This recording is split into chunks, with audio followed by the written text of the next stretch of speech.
एक पशुपति व्रत होता है और वो व्रत ऐसा है कि उस व्रत को 5 सोमवार करना चाहिए, कोई से भी 5 सोमवार, जिसमें तुम्हारी मर्जी पड़े। ऐसा कौन सा काम है जो पशुपति व्रत से नहीं हो सकता? जब पशुपति अस्त्र मात्र भगवान राम के तरकश में रखे होने पर लंकाधिपति रावण के प्राण निकल सकते हैं, तो जीवन का वो कौन सा सुख है जो पशुपति व्रत से प्राप्त नहीं हो सकता? बस उसका नियम है, 5 सोमवार करो, पहले सोमवार को करो चाहे दूसरे सोमवार को करो। जिस सोमवार को पशुपति व्रत करो, सुबह शंकर जी के मंदिर में जाकर पूजन करो, अर्चना करो, अभिषेक करो, वो थाली को लेकर वापस घर में रख दो। सुबह फलाहार करो, शाम को वापस उसी थाली को लेकर जाओ, उसमें 6 दिए लगाकर लेकर जाओ। दिए को जलाना नहीं है, केवल घी के दिए लेकर जाना है, थोड़ा सा मीठा। शिव महापुराण में, स्कंद पुराण में जो पशुपति व्रत बताया है उसका विधान, थोड़ा सा मीठा लेकर जाओ। शिव जी की फिर पूजन करो, पूजन करने के बाद में शाम के समय प्रदोष काल में पूजन करो। पूजन करने के बाद बाबा भोलेनाथ की आराधना कर कर 5 दिए शंकर जी के सम्मुख में लगा दो। जो मीठा लेकर गए हो उसके 3 हिस्से कर दो, 2 हिस्से मंदिर में चढ़ा दो, 1 हिस्सा और 1 दिया थाली में रखकर पूजन करने के बाद वापिस लेकर आ जाओ। घर के दरवाजे की देहली पर राइट हैंड में सीधे हाथ पर जो दिया लेकर आए हो उस दिए को जला दो और अंदर जाकर जो प्रसाद लेकर आए हो 1 हिस्सा उसको पाकर फिर भोजन प्रसाद ग्रहण कर लो। ऐसे पशुपति नाथ के 5 व्रत होते हैं। ऐसा कौन सा कार्य है जो भोलेनाथ पूरा ना करता?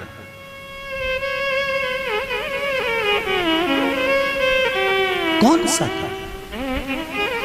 श्री राम जी महाराज अगर सेतु पर चढ़ाई करने जा रहे हैं लंका पर, तो भगवान शिव की आराधना कर कर जा रहे हैं। भगवान कृष्ण ने भी भगवान शंकर की आराधना करी, भगवान शिव की आराधना।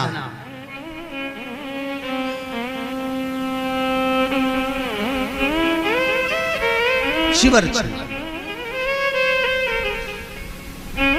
मेरे वेंकटेश भगवान तिरुमाला के शिखर पर अगर तिरुपति बालाजी विराजमान हैं, तो पहले उन्होंने भगवान शिव जी से पूछा कि हम यहां बैठकर तप करना चाहते हैं, आ जाएं? भगवान शंकर ने कहा आओ और तिरुमाला के शिखर पर बैठकर तप करो, साधना करो, आपकी मर्जी पड़े वैसे निवास करो। मेरे हरि, मेरे तिरुपति नाथ, मेरे बालाजी, मेरे वेंकटेश भगवान कहते हैं, मेरे नारायण कहते हैं, भोलेनाथ हम यहां तप करेंगे और दुनिया के लोग आएंगे तो क्या होगा? शंकर भगवान ने कहा चिंता मत करो, आप तिरुमाला के शिखर पर बैठकर तप करना, मैं कपिलेश्वर महादेव के रूप में बैठकर तुम्हारी रक्षा करूंगा। अगर आप तिरुपति गए होगे तो आपको मालूम होगा, ऊपर तिरुमाला में मेरे नारायण हैं, तो नीचे कपिलेश्वर महादेव में मेरे शंकर बैठकर रक्षा कर रहे हैं। नाथ द्वारा चले जाओ। जब श्री जी बाबा के ऊपर आक्रमण किया गया, भोलेनाथ जी के ऊपर जब श्रीनाथ जी के ऊपर जब आक्रमण किया गया, गोवर्धन नाथ जी की मूर्ति को खंडित करने का जब भाव आया, तब ब्रजवासियों ने शंकर भगवान को घास के पूले में दबाकर बैलगाड़ी में लेकर रात की रात भाग गए। और श्रीनाथ जी को लेकर जब भागे, सब दूर घूम लिए, श्री जी बाबा को कहां रखें, श्रीनाथ जी को कहां रखें। तब सब दूर घूमने के बाद मेवाड़ की भूमि में जब पहुंचे, तो शंकर भगवान से श्री जी बाबा ने कहा भोलेनाथ अब आप बता दो हम कहां रहे, बार बार घूम रहे हैं, कहां जाएं,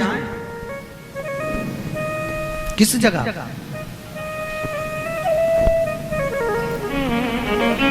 हम कहां जाएं, हम किस जगह पर जाएं? आप बताओ। भगवान शिव कहते हैं ठाकुर, हे श्री जी बाबा आप एक काम करो, आप मेवाड़ की इसी भूमि पर रहिए, आप यहां रहोगे और हम एक लिंग जी के रूप में आपकी रक्षा करेंगे। कभी आप नाथद्वारा जाकर देखना, श्रीनाथ जी में श्री जी बाबा विराजमान है और उनके पास में एक लिंग जी के रूप में भगवान शंकर विराजमान। कोई ऐसी धरा, कोई ऐसी भूमि, कोई ऐसी जगह जहां शिव ना हो, हर जगह सर्वस्व विराजमान भोलेनाथ सर्वस्व।